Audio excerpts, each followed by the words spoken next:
주신 주님 주의 나라 임하셨네. 이 땅 위에 주님께 영광.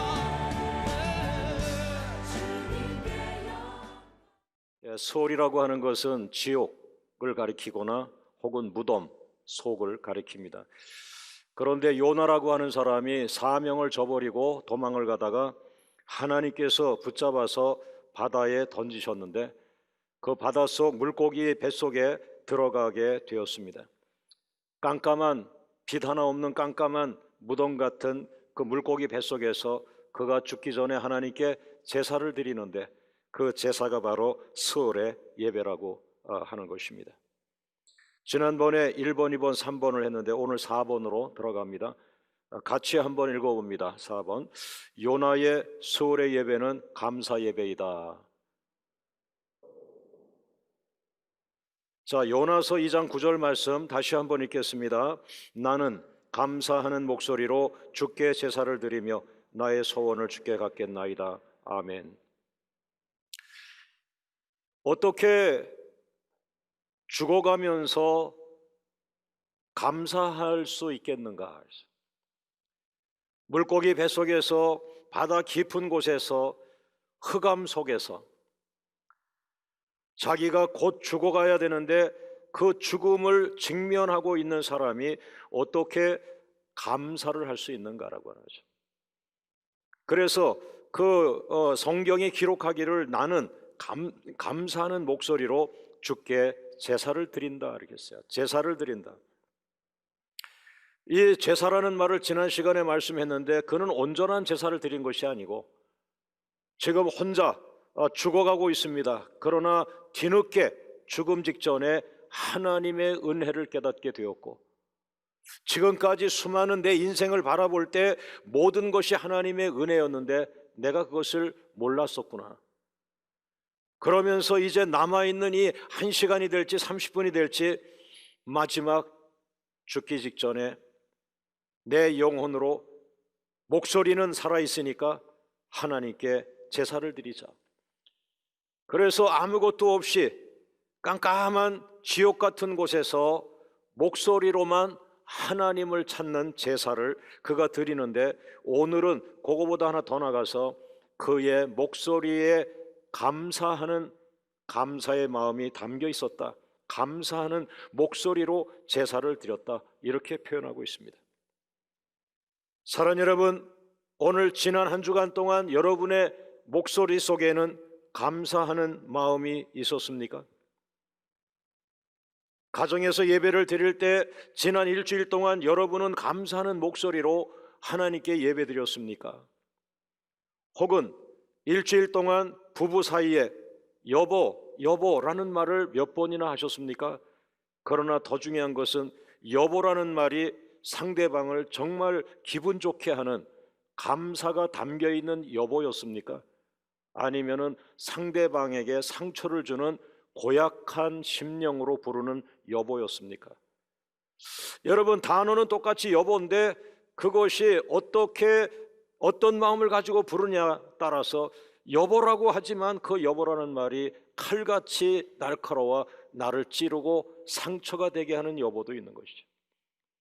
그러나 그 똑같은 여보지만 너무나 감사합니다, 감사의 마음을 담아 기쁨과 행복의 마음을 담아 부르는 여보는 상대방을 기분 좋게 할 뿐 아니라 그것은 감사의 마음을 느끼게 하는 것이죠. 사랑하는 여러분, 오늘 이 요나가 수월의 예배, 정말 그가 땅에서 예배 드릴 때는 화려하게 많은 사람들이 모여서 많은 양을 잡고 송아지를 잡고 이렇게 많은 아주 화려한 축제 같은 예배를 드렸을 수 있습니다. 그러나 그것은 별 생명력이 없었는지 오늘 하나님은 아니야, 너 예배 잘못 드리고 있어, 이런 예배 드려야 돼. 예배를 위해서 들어간 것이 아니라 사명을 저버리고 도망가다가 잡혀서 들어간 무덤과 지옥과 같은 물고기 뱃속에서 오늘 하나님이 작정한 예배를 그는 훈련받기 시작하죠. 너의 목소리로만 예배 드려도 돼. 너의 몸짓이 아니라 너의 목소리로만 예배 드려. 그런데 그 목소리에 감사가 있어야 돼. 여러분, 오늘 이 예배에 감사의 마음이 담겨 있기를 주의 이름으로 축원합니다. 그런데 아마 여러분 가운데도 고난을 받고 있을 때가 사실은 감사가 더 많았을 거예요. 지금 너무나 많은 것이 풍요한데 그냥 하나님이 복 줘서 잘 살고는 있어라고 하지만, 지금 이 요나가 스올에서 느끼고 있는 그 절박한 감사, 이 감사는 아마 우리에게 쉽게 남아있지 않습니다. 여러분, 우리가 우리의 예배 중에 이 감사하는 마음을 확인하며 하나님, 이 마음을 받으세요.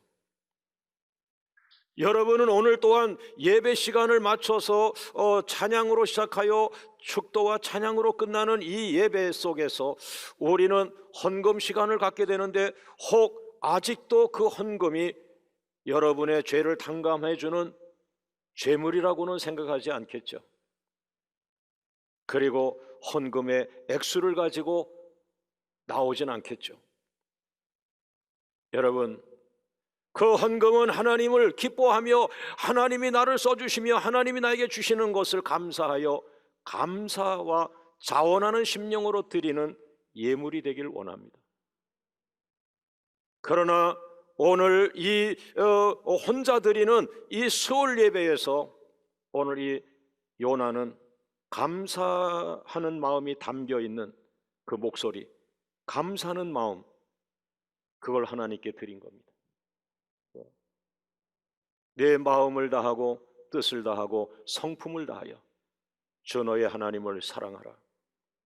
할렐루야, 할렐루야. 여러분, 예배는 가장 초라한 예배가 되었지만 요나의 수월의 예배는 감사가 듬뿍 담겨 있었습니다. 아마 자신도 흐뭇했을지 몰라요. 그런데 여러분, 놀라운 일이 일어났습니다. 하나님께서 요나의 초라한 감사 예배를 받고 계십니다. 오늘 기적이 일어났습니다. 여러분, 기적을 뭐라고 생각합니까? 오늘 물고기 뱃속에 있는 요나에게 기적이 일어났어요. 그 기적이 뭡니까? 물고기 뱃속에서 나오는 거가 아니라 그 이전에 기적이 일어나는데 뭡니까? 하나님의 마음이 움직였어요. 하나님의 마음이 움직이는 교회, 하나님의 마음이 움직이는 예배, 하나님의 마음을 움직이는 찬양. 여러분, 오늘 이 예배가 바로 우리가 10번을 드리고 있는 살리는 예배.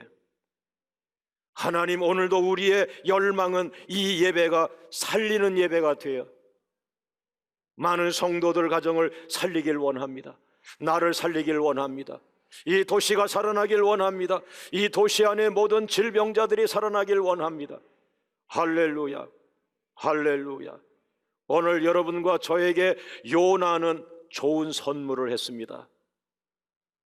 하나님의 마음을 움직이는 법, 하나님의 마음을 움직이는 예배, 감사의 마음으로 드리는 예배. 자, 오늘 두 번째로 수월의 예배의 제물에 대한 말씀입니다. 같이 한번 읽어봅니다. 시작. 수월의 예배의 제물은 서원 기도로 대신하였다. 자, 요나서 2장 9절 말씀 읽어봅니다. 나는 감사하는 목소리로 주께 제사를 드리며 나의 무엇을 서원을 주께 갖겠나이다. 정말 이것도 두 번째 우리들에게 기가 막힌 예배의 요소를 주고 있는데요. 여러분, 구약 성경에서 제사를 많이 드리는데 구약 성경의 제사에서 가장 중요한 것은 제물입니다. 그런데 물고기 뱃속에 갇혀버리고 다 죽어가고 있는 그 암흑 속의 요나는 어린 양 드릴 제물이 없습니다. 그런데 그는 기가 막힌 것을 제물로 대신 바칩니다. 어린 양은 없어요. 그가 돈을 모아놓은 건 없어요. 그가 뭐 하나님 앞에 예물을 드릴 거 없어요. 송아지도 없고 어린 양도 없고 새 한 마리 없어요. 밀가루 하나 없어요. 그는 목소리로 자기 영혼으로 하나님께 산 제사를 드리는 과정에 있는데 그가 번뜩 생각을 한 거겠죠. 아니면 성령의 강한 임재 속에서 이렇게 이어가겠죠. 하나님, 나는 지금 상황이 재물이 없습니다. 그러나 재물 대신 제가 드릴 게 있습니다. 서원을 드리겠습니다. 이 서원이라고 하는 것은 무엇입니까? 하나님에게 맹세한 것을 말하며 하나님에게 약속한 것을 말하는데, 그러나 오늘 이 요나가 하나님 앞에, 하나님 내 형편 아시지요? 나는 지금 재물을 준비할 수가 없었고 나는 지금 재물을 드릴 그런 여건이 안 됩니다. 그러나 내가 재물을 드리고 싶은데 그것은 만약에 하나님이 나를 살려주신다면 나의 남은 생애를 하나님 앞에 바치겠습니다. 그것이 서원이에요. 지금은 내가 하나님 앞에 신뢰를 잃어버렸어요. 내가 하나님 명령을 듣고 가야 되는데 도망가던 사람이에요. 이 도망자의 변명을 하나님 또 믿으시겠어요? 하나님에게 신뢰를 드리지 못했던 난데, 그러나 하나님 죽음 앞에 와 있습니다. 죽음이 보입니다. 하나님, 나를 살려주시면 내 남은 생애를 제물로 바치겠습니다. 야, 이 본문에 이 서원이라고 하는 것이 이 요나의 개인적 제사의 제물과 같은 역할을 했구나. 저도 교회를 시작하면서 마음은 하나님을 기쁘게 하고 싶은 목사인데, 정말 30대에 하나님을 기쁘게 하는 목사 되고 싶은데 보여드릴 것이 없어요. 늘 저의 기도는 이런 기도였어요. 하나님, 이렇게 하겠습니다. 이렇게 하고 싶습니다. 이런 교회가 되고 싶습니다. 이런 교회가 되게 해주세요. 이런 목사가 되고 싶습니다. 나의 남은 생애는 이러한 삶이 되길 원합니다. 이해가 됩니다. 지금 내 형편은 보여주고 싶어도 보여줄 것이 없어요. 기다려주세요. 하나님, 내가 약속할게요. 서원할게요. 맹세할게요. 이 서원을 하나님께 제물처럼 드렸어요. 여러분, 성경 인물들은 언제 서원을 하나님께 드렸습니까? 야곱의 서원은 창세기 28장 20절을 보니까 하나님을 처음 만난 후에 축복을 받고 감격한 후에 그는 하나님께 이렇게 하겠습니다. 그는 서원하죠. 한나라고 하는 여자는 결혼했는데 아이가 생기지 않았습니다. 그러나 남편이 아이가 귀하게 여겨졌는지 첩을 얻어 아기를 낳고는 그 아기로 인해서 자기가 면박을 받는 그런 고통에 빠지게 된 한나가 하나님께 울면서 기도합니다. 하나님, 나도 아기를 주세요. 나에게 만약에 아기를 주시면 그 아이는 평생 하나님께 바치겠습니다. 모든 여인이 그런 고백을 하는 게 아니에요.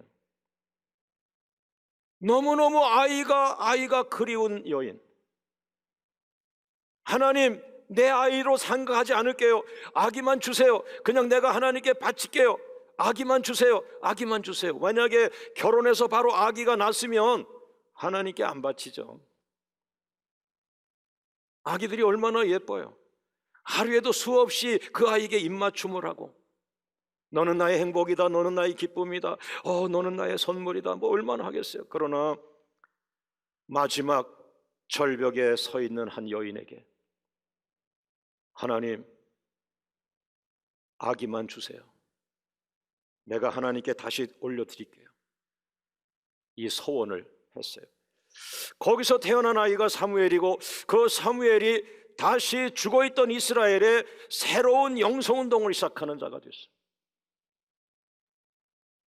오늘 요나의 서원은요, 반대로 바닷속에서 죽어가면서 물고기 뱃속에서 죽기 직전에 나를 살려주시면 내가 니느웨를 가겠습니다.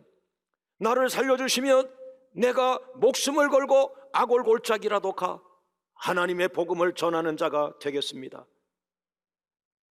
사랑하는 여러분, 오늘 이 서원이요,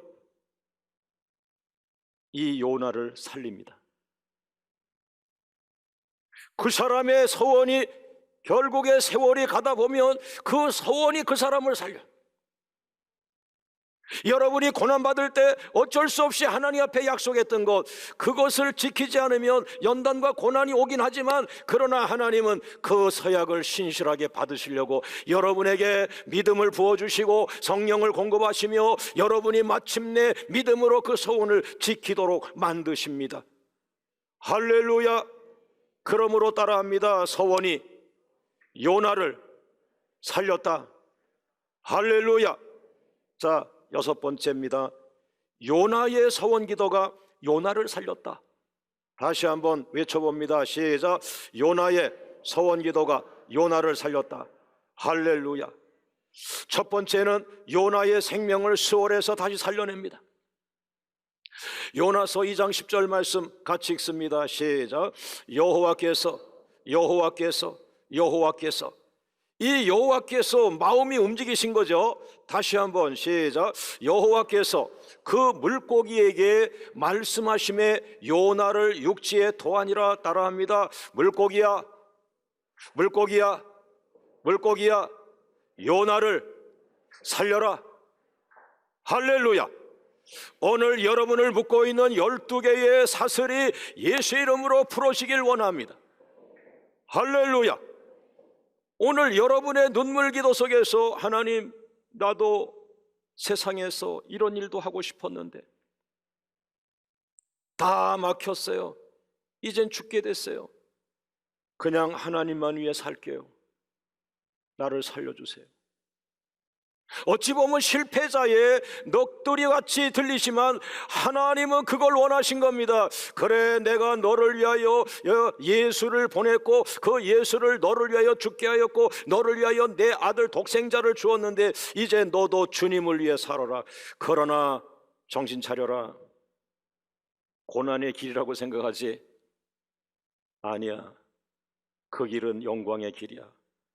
내가 감당할 수 없는 축복이 네 앞에 있어.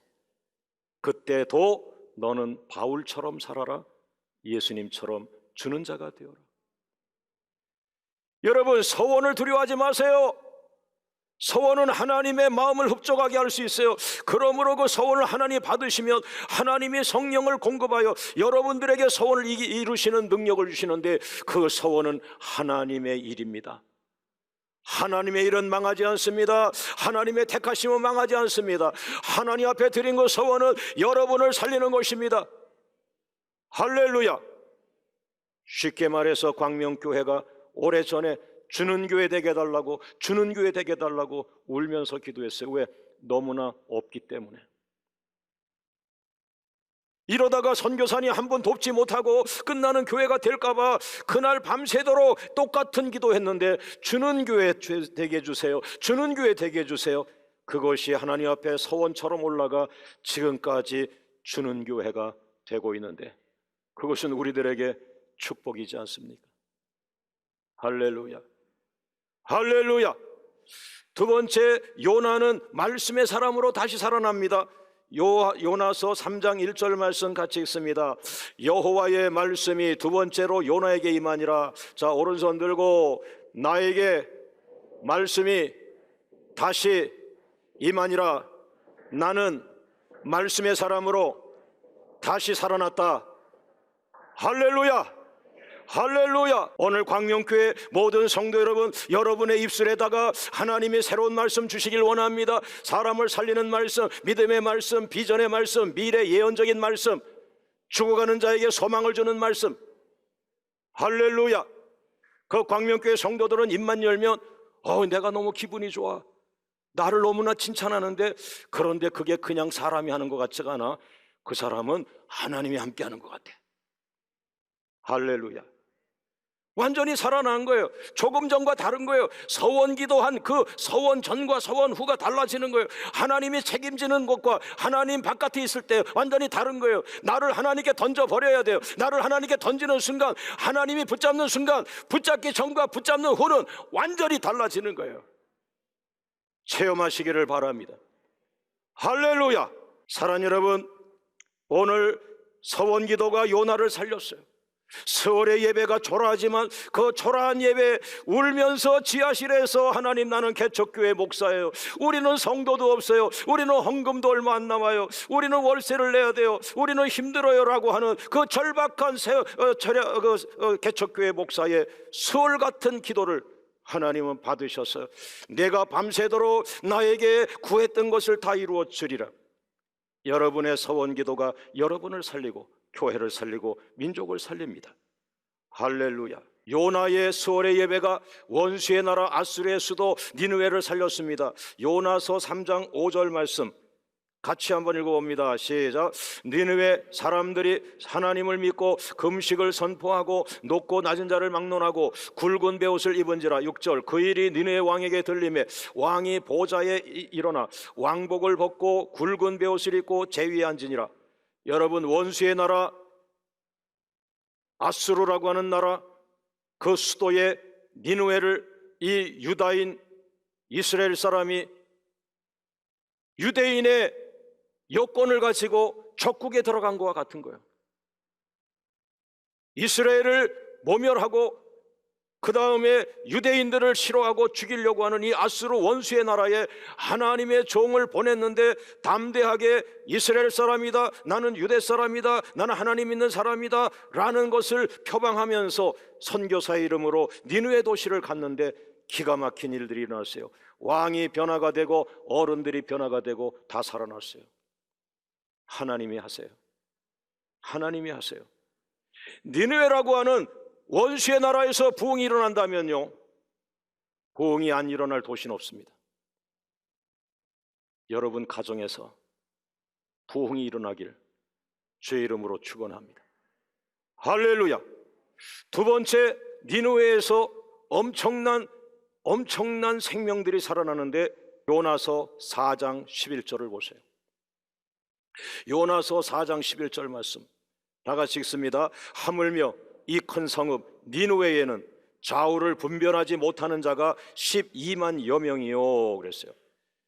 그런데 내가 어찌 이 니느웨를 아끼지 아니하겠느냐? 이 니느웨 도시를 왜 내가 너에게 가라고 했느냐? 왜 내가 이 니느웨를 살리려고 했느냐? 그것은 좌우를 분별하지 못하는 자가 12만 명씩 있는데 내가 어떻게 니느웨를 그냥 놔둘 수가 있겠느냐? 그래서 너를 반 죽이다시피 해서 너를 사명을 받게 해서 너를 니느웨 보낸 것이다, 이런 말인데요, 여기서 해석을 한번 해보세요. 좌우를 분별하지 못하는 자가 누구입니까? 좌우를 분별하지 못하는 자 누구입니까? 이미 5절 6절에서 왕과 어른들은 다 회개하고 돌아왔습니다. 그러면 이 본문에 좌우를 분별하지 못하는 자 12만 누구냐는 것이죠. 유일하게 공동 번역에 보시면 이렇게 되어 있습니다. 앞뒤를 가리지 못하는 어린이들 12만 명. 앞뒤를 가리지 못하는 어린이들 12만 명. 구약시대 성경에는 60만 명이다 이스라엘 백성이. 어린이는 다 빠졌습니다. 사람 취급을 안 했어요. 여자들 다 빠졌어요. 그런데 예수님은 고아와 과부를 축복하셨어요. 그리고 예수님은 입만 열면 마태복음 18장 6절 말씀에 누구든지 나를 믿는 이 소자 중 하나, 이 어린아이 중 하나를 실족해 하면 연자맷돌을 목에 달아 깊은 바다에 빠지는 것이 낫다고 할 만큼 예수님은 어린아이 하나, 어린아이 하나, 어린아이 하나, 어린아이 하나를 사랑하셨어요. 마가복음 8장 36절 말씀 보면 사람이 만일 온 천하를 얻고도 자기 목숨을 잃으면 무엇이 유익하리요? 여러분, 어린이 한 명의 목숨이 얼마나 중요한가? 천하보다 귀하다. 그렇다면 어린이 12만 명의 목숨은 얼마나 귀중한가? 천하보다 12만 개만큼 귀한 거죠. 여러분, 요나의 수월 예배는 니느웨의 12만 명의 어린이를 살렸고 니느웨의 모든 사람을 살렸습니다. 스월의 예배는 살리는 예배였습니다. 모든 영광을 주님께 올립니다. 할렐루야, 할렐루야. 생명의 말씀으로 나를 세우사 주의 길 예비케 하소서. 성령의 능력으로 길을 부으사 진리를 선포하게 하소서.